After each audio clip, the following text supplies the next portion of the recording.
டே 3 SSC GD exam reasoning என்ன கொடுத்திருக்கு? ஆண்கள் ஆசிரியர்கள், விளையாட்டு வீரர்கள் எந்த வரைபடம் சரியானது?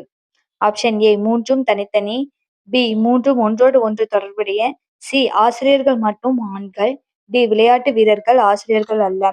இதுக்கு ஆன்சர் என்னன்னா பி மூன்றும் ஒன்றோடு ஒன்று தொடர்புடையவை. ஏன்னா ஆண்கள் ஆசிரியர்களாகவும் இருக்கலாம், விளையாட்டு வீரர்களாகவும் இருக்கலாம். அதனால மூன்றும் ஒன்றோடு ஒன்று தொடர்புடையவை.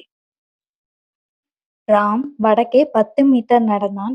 பிறகு வலது திரும்பி 5 மீட்டர் நடந்தான். இப்போது ஆரம்ப இடத்திலிருந்து எந்த திசையில் இருக்கிறான்? இதுக்கு ஆன்சர் எப்படி கண்டுபிடிக்கணும்னா, ராம் வடக்கே 10 மீட்டர் நடந்தான். அப்போ வடக்கே 10 மீட்டர் நடக்கான். பிறகு வலது திரும்பி 5 மீட்டர் நடந்தான். வலது இங்க இருந்து இப்போ 5 மீட்டர் நடக்கான்.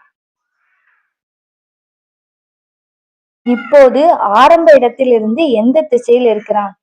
இங்க ஆரம்பிச்சு இப்படி வந்தவன் எந்த திசையில இருக்கான்? அப்போ இது என்ன திசை வரும்? வடகிழக்கு. ஆன்சர் ஏ வடகிழக்கு. இதுக்கான ஆன்சர் தெரிஞ்சா கமெண்ட் பண்ணுங்க.